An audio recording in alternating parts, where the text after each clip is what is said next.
Bienvenidos a Lo Justo y Necesario, aquí en el Periodista TV, como siempre transmitiendo desde nuestros estudios en el barrio de Bellas Artes, muy en el centro de Santiago, este hermoso sector concurrido, lleno de museos, tiendas, cafés, donde lo invitamos a que de alguna manera venga y visite.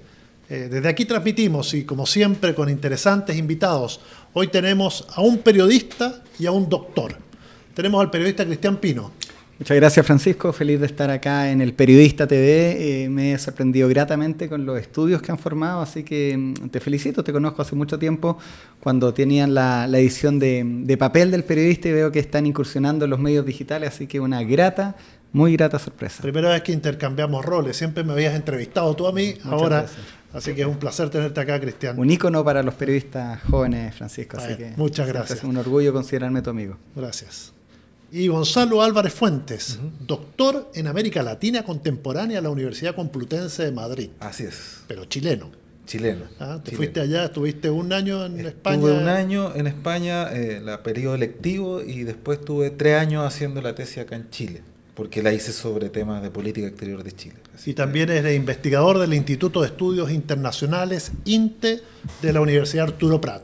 Así es, me vengo incorporando hace un par de meses al instituto y estoy ahí ya empezando a trabajar ciertos temas públicos, de interés público. Y entiendo que te toca viajar Santiago y Iquique de vez en cuando a dar clase en un magíster allá en el norte. La universidad tiene un magíster, ¿cierto?, en Iquique, en relaciones internacionales, y me toca ir a hacer 2 veces al semestre, por lo menos, clases sobre política exterior, relaciones internacionales, etc. Bueno, tenemos a Gonzalo y a Cristian hoy para hablar de un tema que el día lunes, ya todos saben, alrededor de las 10 de la mañana, todos los ojos van a estar puestos en La Haya, los de chilenos y bolivianos y también de parte del mundo, cuando se decida finalmente qué determinación tomen los jueces de esta entidad internacional respecto a la demanda boliviana contra Chile. Empecemos contigo, Gonzalo. ¿Qué esperas tú que ocurra el lunes? ¿Qué espero que ocurra el lunes? Es un pronóstico, ojo, que el lunes se acaba. Sí, mira, es difícil dar un pronóstico porque La Haya a veces falla de forma que algunos dicen creativa, ¿no? Por lo tanto no es, y tampoco hay uno o dos posibles escenarios, sino que por lo menos hay 4, ¿no? Dentro de esos 4 escenarios podría ser una que es acoger completamente la demanda boliviana, ¿cierto? Que es negociar y un acceso soberano al mar, pero que esa, según los expertos, según varios analistas, expertos en derecho internacional, es una de las menos probables, porque es otorgar todo a una sola parte. La otra es negar completamente la demanda boliviana, ¿no?, que también en ese caso sería favorable a la parte chilena y por lo tanto tiende también a ser demasiado para una parte y cero para la otra, suma 0, ¿no? Por otro lado, y están los otros 2 pronósticos más alternativos, que es donde la mayoría, incluso yo tiendo a pensar que el gobierno ha dado algunas señales, el gobierno chileno, de ese tipo de negociaciones, que el Tribunal de La Haya establezca una negociación que diga que tienen que negociar, pero no necesariamente negociar el acceso soberano, sino un acceso al Pacífico. Y esa negociación puede tener 2 caminos, ¿no? Una negociación que el mismo Tribunal de La Haya establezca el procedimiento, por ejemplo, con un tiempo determinado, con terceras partes que puedan intervenir como mediadores, como intervinientes, incluso podría pensarse la opción de Perú por el tema fronterizo, ¿cierto? Y por los tratados, ¿cierto?, que existen entre las 2 partes. Y una segunda, dentro de ese mismo camino de la negociación, es la negociación sin un procedimiento, es decir, dejarlo a la voluntad de las partes para que las partes establezcan el proceso de negociación como mejor les parezca. Esas son las 4 opciones. El escenario. Los escenarios que podrían darse. El pronóstico, yo tiendo a pensar que va a ser el tercero, ¿no?, que es una negociación con condiciones, pero no condiciones tan estrictas. Cristian.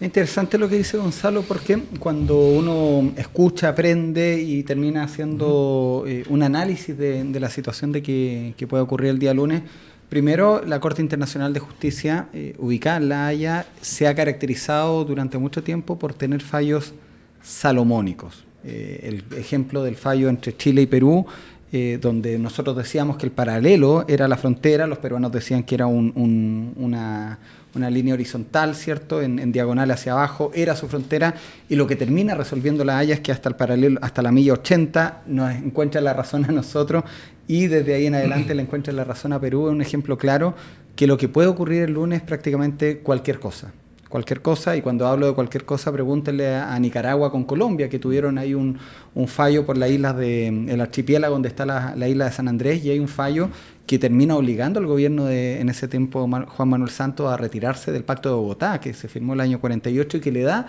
a estos países la jurisdicción a la Haya para que puedan resolver conflictos de fronteras pasados ese año. Es difícil, yo me inclino por la tesis de Gonzalo. Efectivamente, Bolivia, muy astutamente, y lo conversaba hoy día con unos alumnos que hablamos de este tema, los chilenos, les guste o no, la diplomacia chilena miró con desdén, miró en menos a los bolivianos, y los bolivianos hicieron un trabajo jurídico extraordinario. Partiendo porque nosotros como Cancillería decíamos que la Corte no iba a acoger la demanda porque nosotros teníamos firmado un tratado de 1904, cuando la Corte de Justicia se creó recién en 1946, un año después de la creación de Naciones Unidas. Entonces, ¿cómo vas a vas a hablar de un tratado que existía, que estaba firmado cuando tú no existías? Año 48 se firma el Pacto de Bogotá, la Corte lo acoge. Después nosotros lo impugnamos con ese mismo argumento y la Corte acoge el fondo, pero, y ahí da lo que dice Gonzalo en ese momento, dice: yo puedo resolver, pero sin predisponer un resultado. Esa es una clave fundamental, acotando la demanda boliviana a que, bueno, en el peor de los casos, por lo que entendemos mucho, que nos podrían sentarnos obligados a negociar.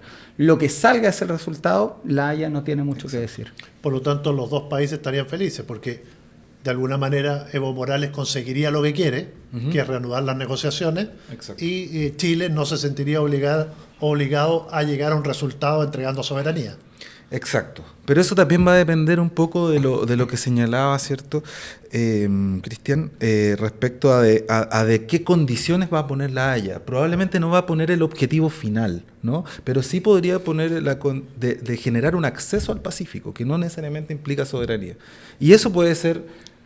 también va a depender si la Corte Internacional de Justicia delimita el periodo de tiempo que hay para la negociación. Entonces va a haber que empezar a trabajar en buscar las soluciones, ¿cierto?, posibles para lo que dictamine la Haya, o sea, generar algún acceso, no necesariamente con soberanía. Y en ese sentido Chile se queda tranquilo porque no tiene soberanía, pero sí tiene que buscar una solución. Y que también es un triunfo, como señalas tú, ¿cierto?, para el gobierno de Morales, ¿no? Ahora, Cristian, este es un tema que igual hay que buscarle solución, más allá de lo que diga la Haya, ¿o no? Hay que buscarle una solución, y en ese sentido Bolivia ha sido bastante inteligente en decir, bueno, aquí primero, Evo Morales, cuando los diplomáticos chilenos dicen esto no tiene ningún futuro porque el Tratado de 1904 establece todo y la Haya se creó después, Evo Morales dice: a ver, momento, yo no quiero hablar del Tratado de 1904, porque a la hora que llegan con ese tratado a la Haya les dice: bueno, disculpen, pero yo no tengo mucho que hablar. Yo quiero hablar de todas las veces que Chile me ha prometido una salida al mar. Los derechos expectaticios. Y ahí señalan tres fechas claves, que en 1950, Gabriel González Videla, 1975, Pinochet con Hugo Banzer en Charaña, y el año 2006, la agenda de 13 puntos de Michelle Bachelet. Son todas las veces que nos hemos sentado a conversar, inclusive no teniendo relaciones diplomáticas, eso se corta en 1962.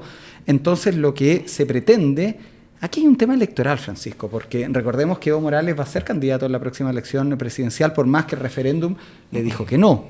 Y desde el 2 de octubre, desde el día martes, pase lo que pase, Evo Morales va a ocupar esto como un triunfo, o lo va a llevar a su molino diciendo: miren, obligué a los chilenos a que conversemos, o en el peor de los casos, nuevamente Chile nos pasa por encima y llevamos esto a otra agenda internacional. El actual canciller de Bolivia, ya no es David Choquehuanca, es uno nuevo, no recuerdo el nombre en este momento, era el embajador de Bolivia en la OEA. Ese puede ser el próximo redil, ¿cierto?, donde se canalice la demanda boliviana. Y con esto termino, porque Bolivia esto no lo va a cerrar nunca. Y no porque lo diga yo, porque lo diga Gonzalo, lo digas tú. Porque la demanda, la recuperación o la vuelta de Bolivia al Pacífico está instaurado en su constitución. Y el presidente que venga, ya sea Carlos Mesa, el Tuto Quiroga, el que venga, puede decir, mira, yo quiero generar unas nuevas relaciones con Chile. Me olvido de la demanda y de la salida al mar. Y la oposición boliviana lo puede acusar constitucionalmente, porque está en su constitución. Ahora, Gonzalo, yo me acuerdo que estuvimos en una reunión con varios periodistas hace unos 8 o 10 años en Bolivia, entre otros con el presidente Evo Morales, y ahí Raúl Sol le planteó a él, al canciller, en la Cámara de Diputados, dijo que cualquiera fuera la solución que uno quisiera en este tema, no pasaba uno por dividir el país. Es decir, porque era un corredor, porque era imposible e impensable que se hiciera. Y la otra solución era generar un corredor en la zona más al norte de Chile, en la frontera con Perú. Esa es la única solución. Esa es la única solución y por eso todos dicen que la llave de la resolución la tiene Perú, ¿no? Y no Chile y Bolivia. Y por eso cuando me preguntabas por los posibles escenarios o lo que podría ocurrir, señalaba que La Haya podría nombrar terceros países que podrían intervenir. Es decir, esta sería la solución creativa de La Haya. Exacto, ¿no? Y poner a Perú, ¿cierto?, entre medio para... ¿Y puede hacerlo? A pesar de no ser un... Puede hacerlo. ¿Sí? Puede poner ahora cualquier otro actor internacional en un proceso de negociación, tal como, por ejemplo, si uno piensa, no en el Tribunal de La Haya, pero otras negociaciones internacionales con Corea del Norte, por ejemplo, ya cosas mucho más extremas y más complejas. Hay negociaciones que se llaman a 6 bandas, ¿no?, donde intervienen muchos países que puedan tener interés en solucionar, ¿cierto?, el problema que se está enfrentando. Entonces, eso es el punto clave, y creo yo, y que los que manejan los temas de negociación internacional siempre es donde hay un interés en algún objeto determinado, hay que poner a esas partes porque si no, no se logran los acuerdos. Entonces, ahora, Cristian, el presidente Frei ha dicho que no sea muy imaginativa La Haya. Lo que más convendría es eso, que sea imaginativo y que involucre a Perú porque es la llave para la solución. Chile tiene todo que perder y nada que ganar. Todo que perder, o sea, en el mejor de los casos desestiman la demanda boliviana y se le genera un problema a Evo Morales y todo queda como está. Nosotros no ganamos absolutamente nada. Ya el hecho que te obliguen a negociar, aunque sea un corredor sin soberanía, sería perder, obligar a Chile a implementar algo que no tiene y que tiene implementado bastante. Acá nosotros perdimos el que envíe comunicacional. Nuevamente los políticos y la Cancillería en ese momento vio de mala manera las comunicaciones, y mientras Bolivia sacaba un libro del mar que se lo regalaban a Ernesto Sábato, se lo regalaron hasta el Papa, ¿cierto?, que termina hablando en Bolivia en su visita que quiere diálogo, o sea, que estaba pensando en diálogo del mar con Chile. Nosotros no hacíamos nada.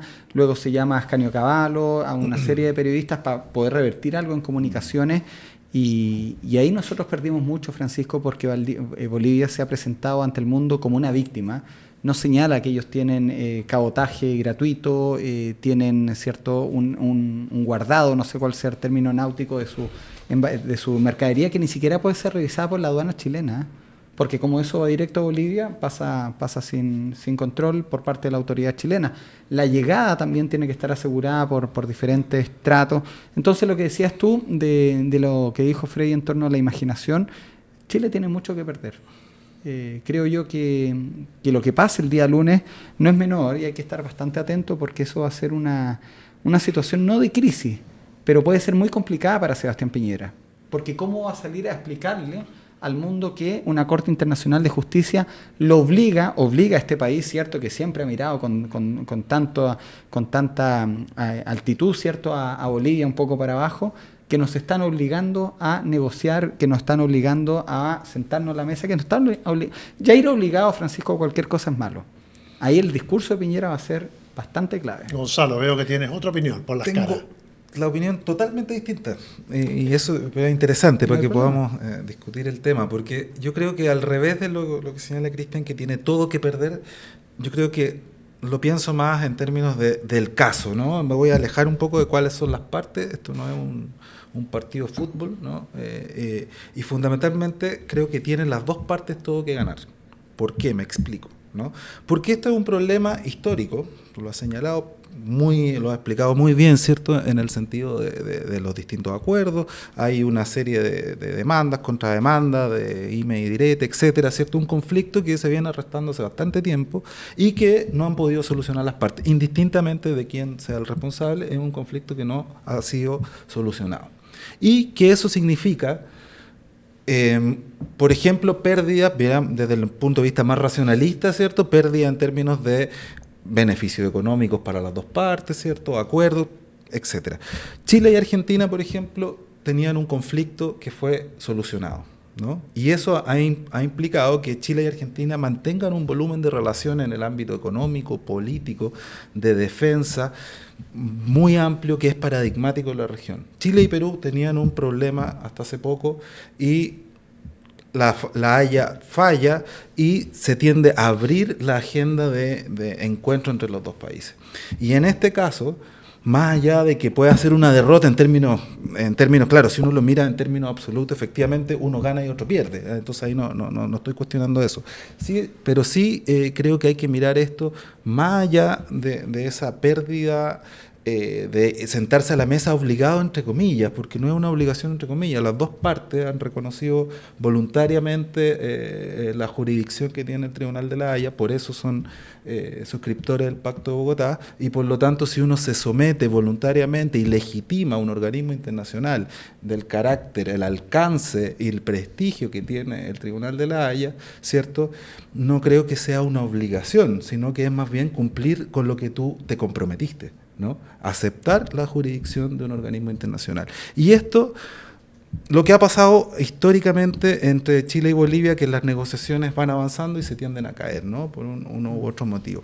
Y en este caso, si es que no existiera la Haya, se mantendría, o la Haya no se pronunciara por el tema, se mantendría la misma relación, una nueva negociación y una historia de nunca acabar. Lo que hace la Haya en este caso es poner un marco de negociación, es decir, ya no están las dos partes sujetas a los vaivenes electoralistas que pueda tener un candidato, sino que están sujetas a un marco normativo internacional legítimo, voluntario, que los va a sentar a negociar en este marco de certidumbre y no de incertidumbre como ocurre actualmente. O sea, se puede llegar a una negociación de buen término porque se puso el marco para hacerlo. Si no está ese marco, que es la Haya, ¿no?, y las normas que establezca, los procedimientos que pueda establecer. Si no está ese marco, probablemente vamos a tener la discusión, probablemente vamos a tener la agenda de los 12, los 13, los 15, los 20 puntos, y se pueda caer por un conflicto interno de una parte, conflicto interno de otra, por los intereses electorales de una, por los intereses electorales de otra. Entonces, yo creo que en ese sentido, sí, y no es que esté negando totalmente lo que tú estás señalando, sino lo que en ese sentido se puede avanzar en vez de mantener el status quo, que ya es un poco... Es una derrota cuya proyección podría ser un beneficio para ambos países. Sí, hay que ver cómo lo toma la población chilena. El tema de la temperatura va a ser interesante, dependiendo cuál sea el fallo, por supuesto. En el caso, nos estamos poniendo fatalista aquí, que nos obliguen a negociar algo, cómo lo toma la población. No creo que hayan protestas. Recuerda el día que se dictó el dictamen con Perú, los pescadores artesanales de Arica salieron a protestar, hicieron una quema de neumáticos. Yo creo que aquí no va a ocurrir eso, pero en la temperatura ambiente el chileno puede que el gobierno de Piñera sienta, un gobierno de derecha bastante nacionalista, ¿cierto?, sienta que tiene que salir a demostrar algo. Eso es lo que a mí me llama la atención. Y lo menciono principalmente porque le ocurrió al gobierno de Colombia cuando le hacen este fallo imaginativo, creativo con el conflicto con Nicaragua, y el resultado de eso es que Juan Manuel Santos en ese momento se retira del Pacto de Bogotá. Creo yo que algo así puede ocurrir. Tengo entendido que Piñera ya dijo que no era el momento de debatirlo. Pero Cristian, algo puede ocurrir, porque esto es política, Francisco. Tú lo que estás planteando es que los halcones del gobierno, los que dicen que hay que mostrar los dientes y retirarse del pacto, van a ganar el lunes si es que el fallo tiene algún componente adverso. Que son más que las palomas. De la derecha los halcones son más que las palomas. Yo creo que la estrategia del gobierno, si bien lo que señala Cristian apunta a una probabilidad, ¿cierto?, y que hay mucha gente lo ha invocado y ha estado el debate presente en columna de opinión, etcétera. Pero lo que tiendo a pensar yo es que la actitud del gobierno, y justamente tú lo mencionaste, ¿cierto?, ha sido a desdramatizar. De hecho, lo ha dicho con esas palabras el presidente y el canciller. Entonces, a desdramatizar el fallo de este lunes, ¿no? Y porque el fallo no está obligando, o sea, podría ser, pero lo más probable que lo que se maneja en los entornos, ¿cierto?, políticos y cercanos a Cancillería es que va a ser un fallo más o menos como, o se está preparando algo más o menos como lo que hemos señalado, las probabilidades que existen, salomónico, y en ese sentido lo que apunta es justamente a desdramatizar, es decir, un poco señalar lo que estaba señalando hace un rato, ¿no? Decir que va a haber una negociación y esa negociación no necesariamente tiene un resultado predeterminado. Entonces, es una negociación jurídica con un actor, con normas que hay detrás, ¿no? Entonces, que ambos podemos decir, bueno, negociamos y vamos a negociar lo que queramos, y Evo Morales puede decir, lo senté a negociar. Esa negociación puede ser, claro, puede ser mejorar las condiciones que ya existen de acceso, ¿no? Que tú mencionabas, ¿cierto? Hay un tema, Gonzalo, la palabra que hay que buscar el día lunes, apenas salga el fallo, que va a salir en inglés y en francés, que son los idiomas oficiales de la Corte, es si mantiene o menciona la palabra soberanía. Claro. Si es que llegara a mencionar la palabra soberanía, ahí tenía una crisis de proporciones. Esa fue la pregunta que hizo además uno de los jurados, ¿no? O de los jueces, dijo, ¿qué entienden ustedes por soberanía, ¿no? Claro, pero ahí es justamente el escenario 1, que es de los escenarios poco probables, ¿no? Entonces se manejan estos escenarios que son un poco más laxos. Es que si menciona la palabra soberanía, puede ser sin discusión de soberanía, pero es bastante complicado ya el fallo. Ahí yo creo que ustedes estaban planteando que los halcones podían ganar una situación de obligar a Chile a negociar sin un resultado. Sí. Ahora, si obligan a Chile a negociar con un resultado que es darle una salida soberana al mar a Bolivia, vamos a tener a los halcones sobrevolando La Paz. Poco probable, pero bueno, acá puede pasar cualquier cosa y...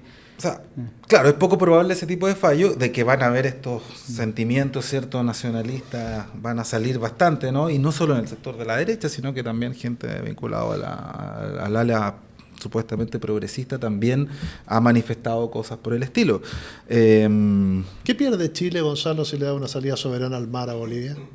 Es que eso es una pregunta un poco amplia, porque depende qué tipo de salida soberana, cuánto territorio, a cambio de qué, por dónde. Entonces yo creo que habría podemos ganar mucho también dando una salida soberana por un corredor donde a mí me encanta la idea de Charaña.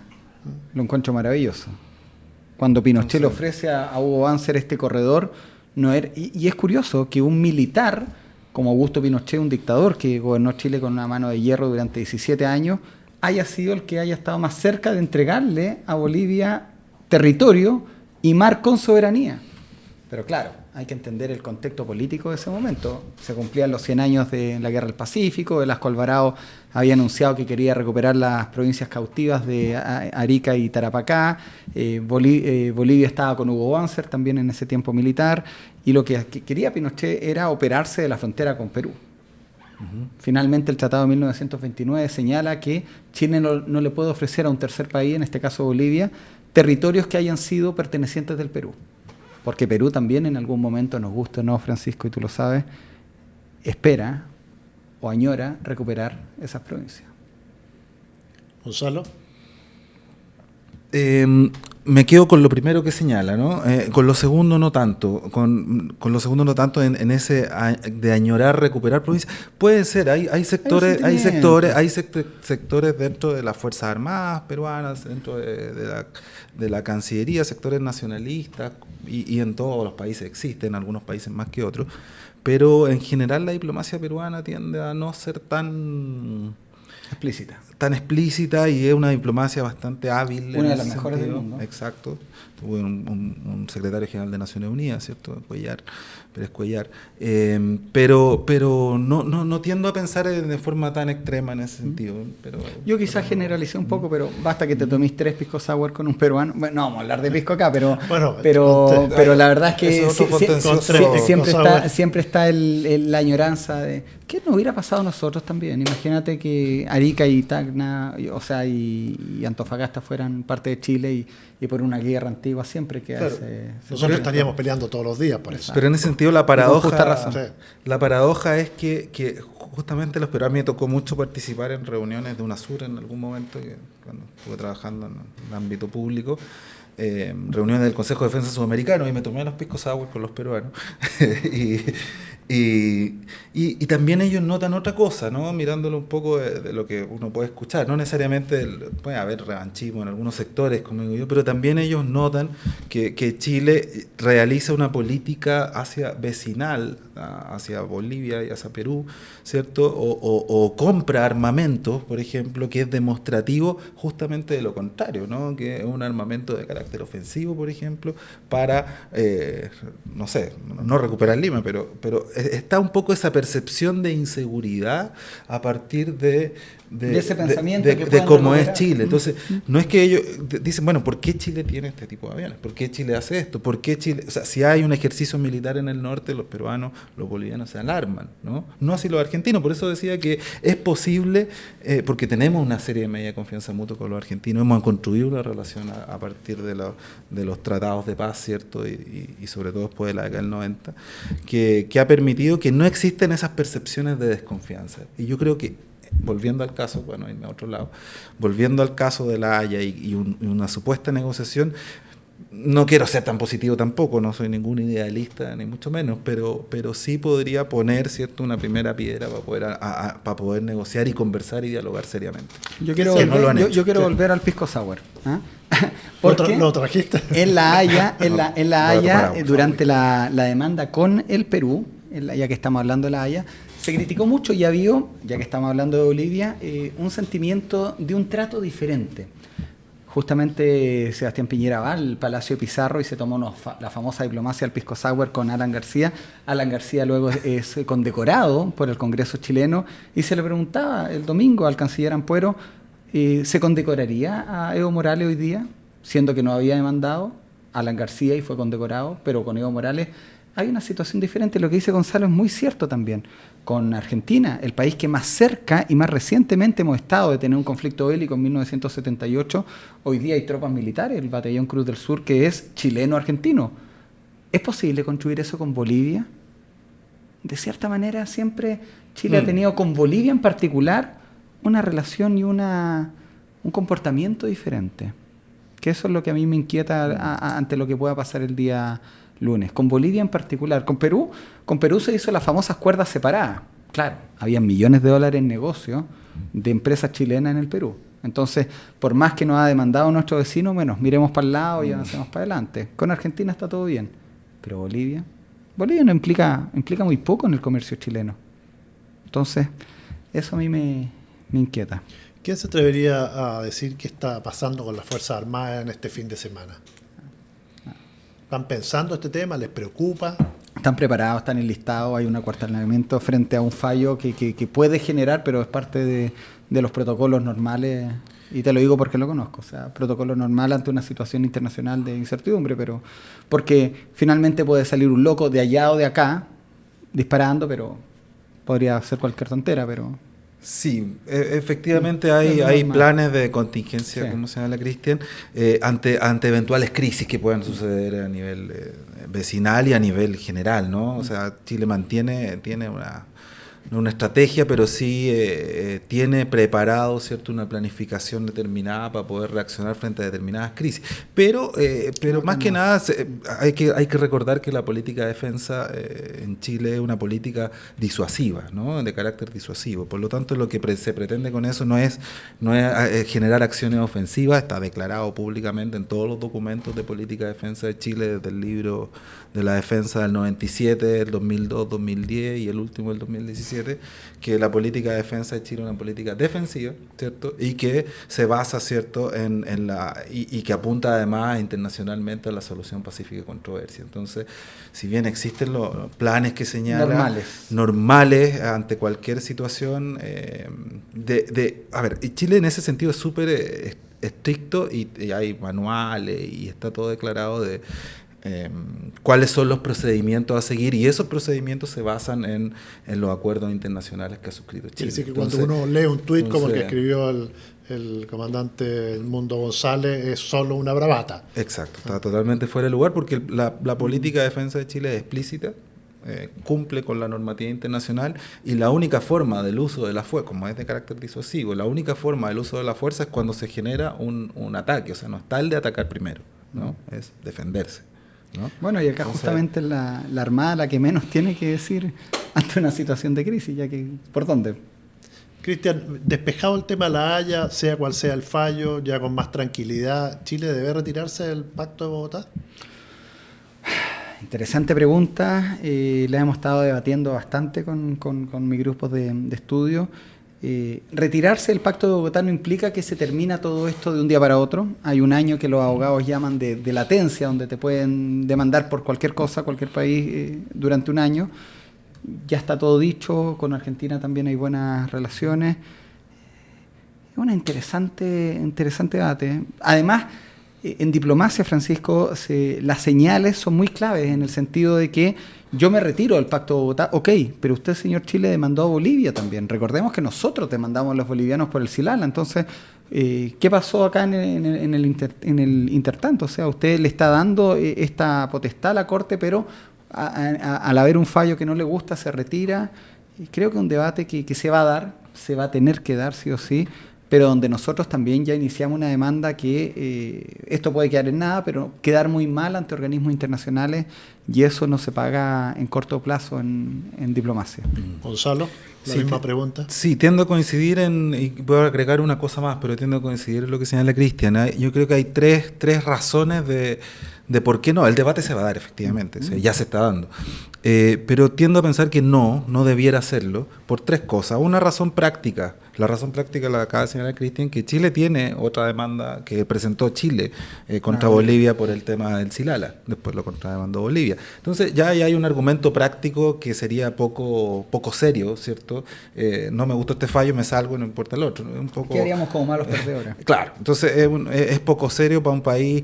Segundo está el argumento que también lo señalaba Cristian, pero que lo puedo ver de otra forma, del tema de la imagen internacional y del peso que tiene Chile internacionalmente. Chile es un país medio tirando hacia pequeño, pero es considerado dentro de la literatura como país medio. Un país medio no puede darse el lujo que puede darse un país grande, ¿no? Que tiene las capacidades materiales, objetivas, en términos económicos, en términos militares, en términos sociales, de influencia, de hard power y de soft power, para poder alterar o saltarse muchas veces las reglas del sistema internacional. Chile es un país medio pequeño, que tiene que jugar dentro de esas reglas del sistema internacional para ser un actor creíble. Y en ese sentido, internacionalmente sería una muy mala señal salirse del Pacto de Bogotá, porque perdería esa condición que va aparejada al otro factor, que es que la política exterior de Chile, tradicionalmente, exceptuando el periodo de la dictadura militar, se ha caracterizado, de hecho en la literatura sobre Chile, sobre la política exterior de Chile, tiende a calificarse a Chile como un país enormemente legalista a nivel internacional, lo que es bastante bueno, un país respetuoso del derecho internacional, respetuoso del multilateralismo, y esa imagen de país medio, respetuoso de eso, también significa beneficio, ¿no? Entonces, el salirse, el romper con una tradición de política exterior centrada en el multilateralismo, en la resolución pacífica y controversia, que uno abre la página de Cancillería y están ahí los principios de la política exterior, y uno de ellos es el respeto por el derecho internacional, la solución pacífica y controversia y el multilateralismo. Entonces, sería bastante contradictorio, tendrían que partir al otro día a modificar la página web, a cambiar varias cosas sobre todo si esta misma semana llevaron al presidente de Venezuela al Tribunal Penal Internacional. Entonces sería muy contradictorio con una tradición y con las acciones mismas que está realizando Chile internacionalmente, considerando tanto lo que señala Cristian como lo que tú señalas respecto de Venezuela, ¿no? Que lo fue hace pocos días. Hay que entender que el Tribunal de la Haya, el brazo jurídico de Naciones Unidas, es el único que no está en Nueva York, está en los Países Bajos, en la Haya. Y de cierta manera, como dice Gonzalo, nosotros le hemos dado la jurisdicción y hemos respetado eso. O sea, hay solamente 4 o 5 países que no han suscrito este fallo, y inteligentes son Venezuela, Argentina, Estados Unidos. Imagínate que Estados Unidos estuviera en la Corte Internacional de Justicia y lo demanda México por Canadá, por Texas, por San Francisco, por toda esa zona que perdieron en una guerra. Estados Unidos no está. Y había un Se canciller... retiraron cuando tuvieron el conflicto con Nicaragua. Me parece que fueron condenados en La Haya justamente por minar los puertos nicaragüenses por allá por los ¿Viste? 70. Exactamente. Y ahí Estados Unidos no está. Y con esto cierro. Hablaba con un exministro durante la semana y me decía, esta Corte de La Haya, me lo decía una persona que ocupó un puesto de Estado, Francisco, es para los países africanos y sudamericanos, igual que la Corte Internacional Penal. A nadie va a sentar a Vladimir Putin en la Corte, ¿cierto?, por anexar Crimea. Nadie va a cuestionarle un fallo al Reino Unido o a Estados Unidos. Hay gente que, los halcones, ¿cierto?, están mirando de repente con ese desdén a la Haya, y son cosas que ocurren, que hay gente que da vuelta por la plaza de la Constitución y hay que tenerlos también ahí a raya. Perfecto. El lunes estaremos esperando el fallo, veremos cuánto le acertamos, si esa tercera opción es efectivamente la que dan. Y más allá de cualquier cosa, el día martes ambos países van a tener que estar negociando, o por encargo de La Haya o porque hay que recomponer las relaciones con los vecinos, ¿no? Exactamente. Yo creo que eso es lo más importante. Y lo último, el martes 2 de octubre comienza la campaña presidencial en Bolivia. Sea lo que sea, Evo Morales va a ocupar este tema para su candidatura, ¿cierto?, que se le negó en su momento, pero que él, ¿cierto?, ha desconocido y va a proyectar para un nuevo periodo.